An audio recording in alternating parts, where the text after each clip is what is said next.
बिस्मिल्लाहिर्रहमानिर्रहीम। जो दूसरों के लिए गड़ा खोदते हैं। दो औरतें काजी इब्ने अबी लैला की अदालत पहुंच गई।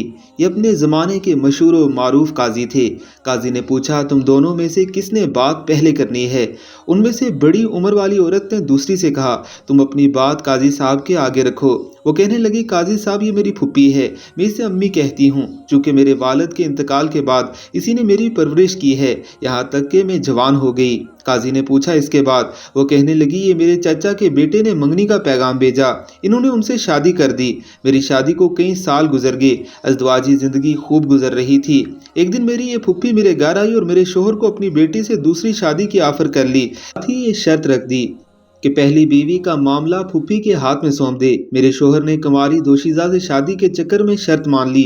मेरे शोहर की दूसरी शादी हुई सुहाग रात को मेरी फुप्पी मेरे पास आई और मुझसे कहा, तेरे शोहर के साथ मैंने अपनी बेटी ब्याह दी है, तुम्हारे शोहर ने तुम्हारा मामला मेरे हाथ सौंप दिया है, मैं तुझे तेरे शोहर की वकालत करते हुए तलाक देती हूँ। जज साहब, मेरी तलाक हो गई। कुछ अरसे बाद मेरी फुप्पी का शोहर सफ़र से थके हारे पहुँच गया। वो एक शायर और हसन परस्त इंसान था।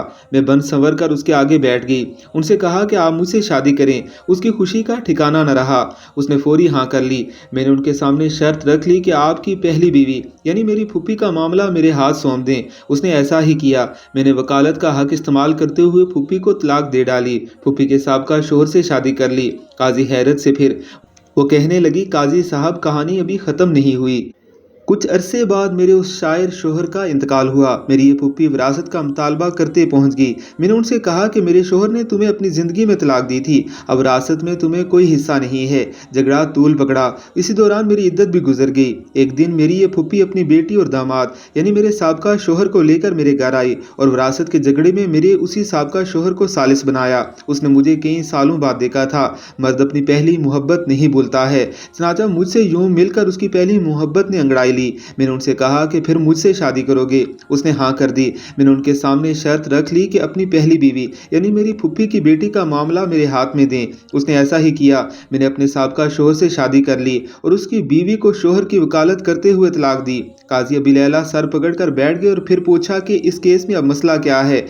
मेरी फुप्पी कहने लगी, काजी साहब, क्या ये हराम नहीं? मैं और मेरी बेटी दोनों की ये लड़की तलाक करा चुकी है, फिर मेरा शोहर और मेरी बेटी का शोहर भी ले उड़ी। इस पर बस नहीं, दोनों शोहरों की विरासत भी अपने नाम कर लिया।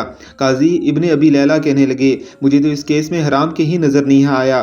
तलाक भी जायज़ है, वकालत भी जायज़ है। तलाक के बाद बीवी साबका शोहर के पास दोबारा जा सकती है, बशर्त ये कि दरमियान में किसी और से उसकी शादी होकर तलाक या शोहर फोत हुआ हो। तुम्हारी कहानी में भी ऐसा ही हुआ है। उसके बाद काजी ने खलीफा मंसूर को यह वाक़या सुनाया। खलीफा हंस हंस कर लूट पुट हो गया और कहा, जो कोई अपने भाई के लिए गड़ा खोदेगा खुद उस गड्ढे में गिरेगा। ये बुढ़िया तो गड्ढे के बजाय गहरे समंदर में गिर गई।